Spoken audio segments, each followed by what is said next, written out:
I had just returned home after finishing college, feeling completely lost and directionless about what the future held for me. My dad had remarried a few years ago to a woman named Aurora. To everyone else, she was the picture of kindness and grace, elegant, soft-spoken, and always smiling. But to me, she was simply my stepmother, someone who lived in the same house but felt like a distant presence. One ordinary evening, everything changed. I was in the bathroom, the air thick with steam from the hot shower I had just taken. There was a soft, hesitant knock on the door. It was Aurora. Her voice came through gently, almost apologetic, asking if she could quickly step in to grab her medication from the cabinet. I told her it was okay, not thinking much of it. She entered wearing her usual silk robe, moving carefully through the misty room. Then, without warning, the edge of her robe caught on the sharp handle of the cabinet. In one fluid, accidental motion, it slipped open for just a brief, heart-stopping moment. Our eyes met in the foggy mirror. Time seemed to freeze completely. I quickly turned my gaze away, my heart pounding wildly in my chest. She whispered softly, her voice trembling with embarrassment, "I'm so sorry, Ethan. Please, don't tell your father about this," before pulling her robe closed and hurrying out of the room, her cheeks flushed red.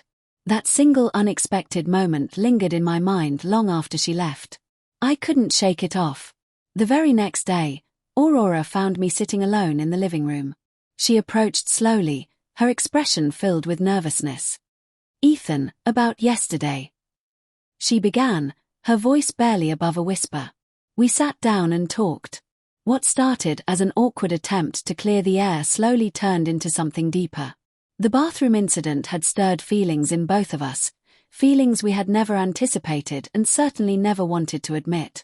I found myself opening up to her in ways I never had before. She listened with such warmth and understanding. Before we even realized what was happening, the space between us closed. Our lips met in a gentle, hesitant kiss, soft at first, then filled with a quiet intensity. She pulled back slightly and whispered, "This is wrong, we shouldn't be doing this."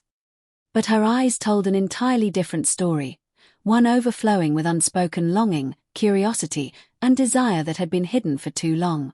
In the days that followed, those stolen moments became more frequent.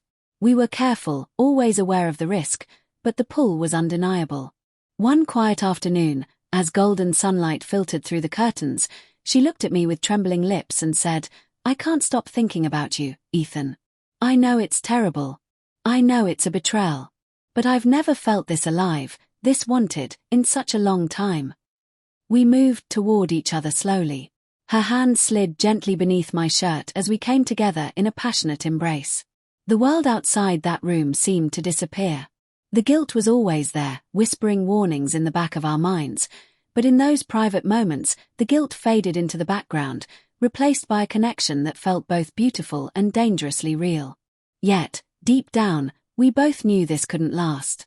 The weight of our secret grew heavier with every passing day. Late one night, as rain pattered against the windows, Aurora sat beside me with tears glistening in her eyes.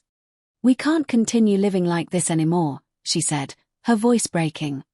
"Your father doesn't deserve this kind of betrayal. And you deserve a real chance at love with someone your own age, someone who can give you a future without all this hidden pain." The passion we shared was undeniable, but so was the pain it was causing, to us and to the family we were part of. After many tearful conversations and sleepless nights, we made the most difficult decision of all. We had to end it before it completely destroyed everything around us. In the end, we stood together in one final, gentle, and deeply bittersweet embrace. I held her close, feeling the warmth of her body one last time, and whispered softly into her ear, "I know." My voice cracked with emotion. As I slowly pulled away, 1,000 conflicting feelings washed over me. Regret for what we had done, a deep longing for what could never be, sadness for the chapter we were closing, and a strange, quiet gratitude for the way she had awakened parts of my heart I didn't even know existed. That forbidden connection taught me profound lessons about life and love. It showed me how fragile trust truly is, how easily desire can blur the sharp lines between right and wrong, and how some emotional bonds, no matter how intense or real they feel in the moment, are simply never meant to last. They come into our lives like a sudden storm, shaking everything we thought we knew, only to leave behind a quiet emptiness once they pass. Years have gone by since that time. My father never discovered the truth, and on the surface, Aurora and I returned to our roles as stepmother and stepson. Polite, distant, and ordinary. But deep beneath that calm exterior, that secret chapter left a permanent mark on both of our souls. It became a hidden reminder that forbidden feelings have the power to awaken the deepest parts of who we are. Yet they always come with a heavy price that echoes long after the moments themselves have faded into memory. Sometimes the heart wants what it simply shouldn't have.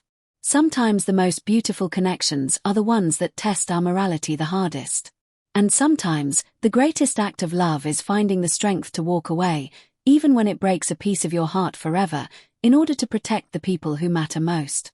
Life continued forward, as it always does. I moved on, built new relationships, and learned to carry that quiet scar with grace. Aurora remained in our family home, graceful as ever. But every now and then, in the silence of a quiet evening, I wonder if she still thinks about those stolen days the same way I do. Because some stories don't end with happily ever after. They end with quiet acceptance, hard-earned wisdom, and the bittersweet knowledge that some flames, no matter how brightly they burn, are better left as memories.